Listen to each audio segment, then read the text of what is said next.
Ej, čau, kako ste? Ful vesel sem, da se je ta zadnji video o Pleskoviču toliko primil. Ker mimogrede, ko sem ga objavil na Facebooku, mi je odrezalo ful enega stvari ven, tako zdaj se samo vidi moja glava in napis beden komik. Ne vem, ali so samo Facebook in YouTube malo nekompatibilni, ali pa mi nekdo na Facebooku hoče povedati, kaj si misli o mojih videih.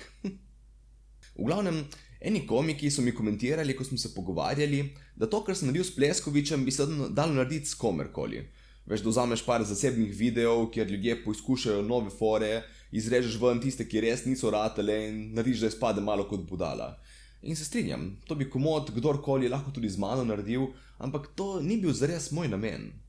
Jaz dejansko mislim, da Pleskovič ima neko karakterno genialnost. Nekaj, kar jaz dejansko uživam v njegovih nastopih. Res sem nek čuden način njegov fan.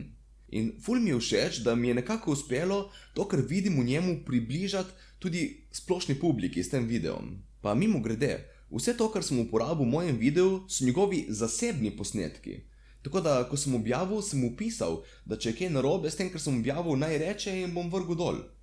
In je rekel, ne, kar pusti gor. Ne vem za vas, ampak meni to doda ful enih dodatnih bonus točk za Pleskoviča. Reče, kar hočete, mogoče na odru ne spade vedno tako, kot bi si želel, ampak fant je fucking car. In da ne bom govoril zdaj samo o tem mojem prejšnjem videu, je tukaj še en moj malo čuden nastop. Enkrat se mi je namreč zdelo smiselno, da oponašam Pleskoviča, tako da se oblečem cel črno, si dam gor neko lasuljo z plešo na vrhu in nastopam v klubu Desetka, klub smeha, kot Mitja Čevapčevič. Ne vem, uživajte.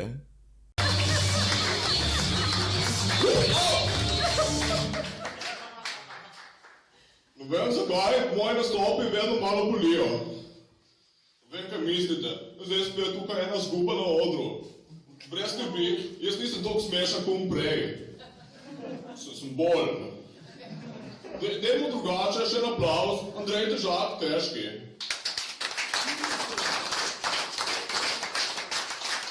To je človek, ki je tako duhovit, da se mu noben ne smeje.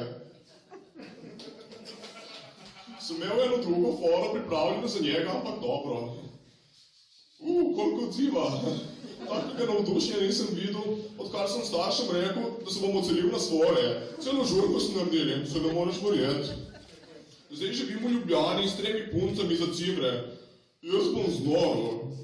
Ena mi je ves čas krade WC papir, pa sem ji rekel, naj neha. In ona je rekla, da uporablja svoj WC papir. Ko da nimam posnetkov. Pa sem ji rekel, a lahko počakate, da povem štos do konca, da se smejete.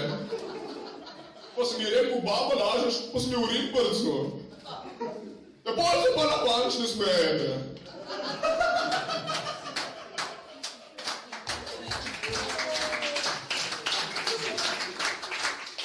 Grem pa staršev vseeno še kaj obiskat.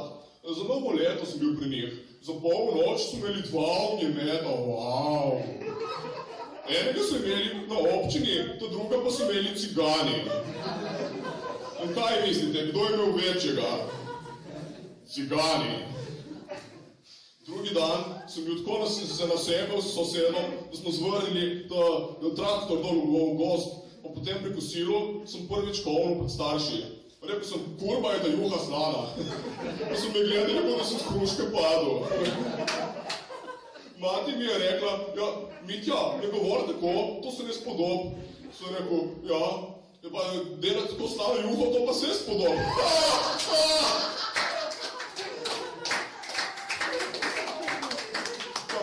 Pa mi je oče rekel, ja, Mitja, ne odgovarjaj tako svoji materi. Sem rekel, ja, se upravičujem. To je bila res malo preveč zasoljena.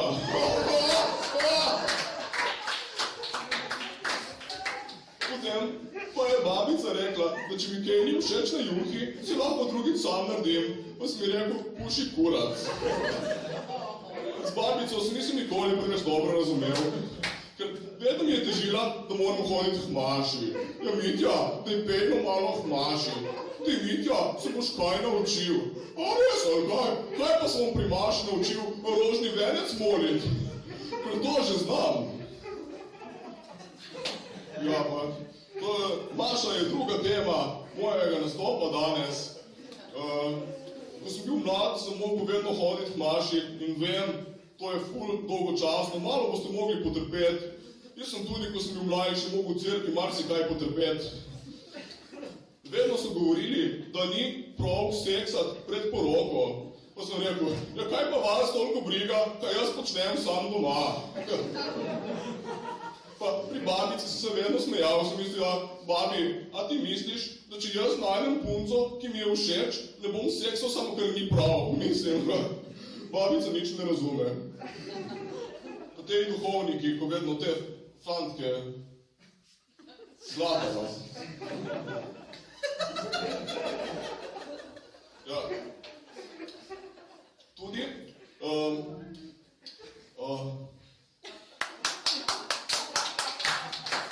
no, potem je končno babica umrla, pa smo imeli pogreb.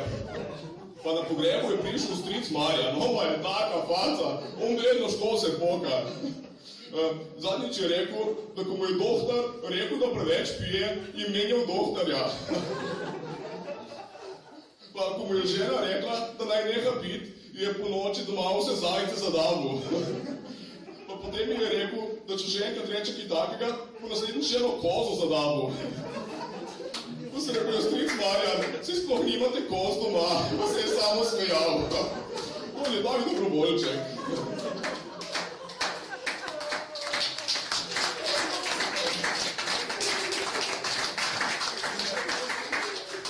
Pa zaploskajte tisti tukaj, ki veste, kdo je to Žan Papič. Evo sem vedel skoraj noben. Žan Papič je tukaj nastopil 1-2 meseca nazaj, pa je rekel, da njemu ima kurac boljši okus kot avokado. Pa jaz ne vem, ki on kupuje avokado. Evo, jaz sem mu popravil štos, 2-krat več ljudi se meni smijalo, kako pa njemu. Pa zdaj dosti rad hodim na predavanja, predvsem zdaj po zimi, ker so predavalnice ogrevane.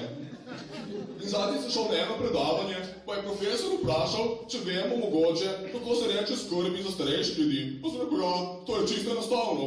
Eutanazija.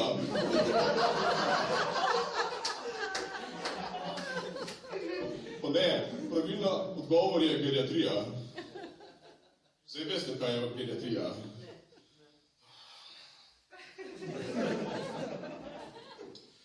Zdaj pa imam za konec še eno zaključno misel. Dobri umetniki si sposojajo, veliki umetniki kradejo. Ta je moja.